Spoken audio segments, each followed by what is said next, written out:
Hello everyone, আসসালামু আলাইকুম। অনেকদিন পর আর কি আমরা ভাই বাদার মিলা সবাই চলে আসছি হচ্ছে ফ্যামিলি পার্ক কলারপুরে। তো আমার সাথে রাইড নাম আছে হচ্ছে ক্যামেরাম্যান হিসেবে জায়ান। তো দেখাই জায়ান রে কেমন লাগতেছে? আলহামদুলিল্লাহ ভালোই লাগতেছে। ভালোই লাগতেছে, মানে অনুভূতি খুবই ভালো। আসছি কতক্ষণ হয়েছে? কতক্ষণে আসছি? আসছি তো মনে হয় 10 মিনিট। 10 মিনিটে জয়দেবপুর থেকে 10 মিনিট এসে পড়ছি। আর এদিকে আমাদের বহুল পরিচিত মুখ। আজকে আমি ক্যামেরাম্যান হিসেবে নাই, আজকে আমার এক বন্ধু ক্যামেরাম্যান। এই যে হাতে কি ফোন? হাতে একটা গরিবের আইফোন আর কি। গরিবের বলে আইফোন থাকে, বুঝছো বিষয়টা? না, এরা আপনারা বলেন গরিবের বলে আইফোন থাকে, কি বলবো আর কষ্টের কথা। আর সামনে এই যে রিচ কিড মানুষগুলা আসতেছে, এই যে পলাইতেছে এক একজন।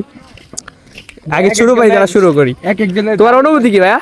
আমার অনুভূতি সবসময় মতোই ভালো। সব সময়ের মতোই ভালো, জি আমার মোট অলওয়েজ ভালো লাগে। অলওয়েজ। এই জায়গায় আই সার কেমন লাগতেছে সেটা বলো। এই সার ভালো লাগে। এই জায়গার তোমার কোন জিনিসটা বেস্ট লাগছে সেটা বলো। আবহাওয়া আর ভাই পানি। পানি না, লেকটা, এই লেক ভিউটা অস্থির। রাত্রেবেলা হয়তো বা আপনাদের প্রপার ভিউটা দেখাইতে পারতেছে। যাই হোক, আমার আরেকটা বন্ধু আছে, ফ্রেন্ড আছে, তমদাসী বলি আমি। তমদাসী মিন্স হচ্ছে ফ্রেন্ড। তো সে শুধু পলাইতেছে। আসেন খুঁজে বার করি দেখ। এই যে আমাদের তমদাসী ভাই, সে নতুন বিয়ে করছে তো, এদিকে দিয়ে আসো। সে নতুন বিয়ে করছে তো এই জন্য লাজ। আরেকটা বন্ধু আছে ফাহাদ, মিস করতেছি ওনারে, সমস্যা নাই। আসলে ভাই তোমার অনেক মিস করতেছি। তো আমাদের সাথে কয়টা গাড়ি? 3টা গাড়ি আছে। এখন বেগ বাসায় চলে যাব। আল্লাহ হাফেজ, ভালো থাকবেন, টাটা।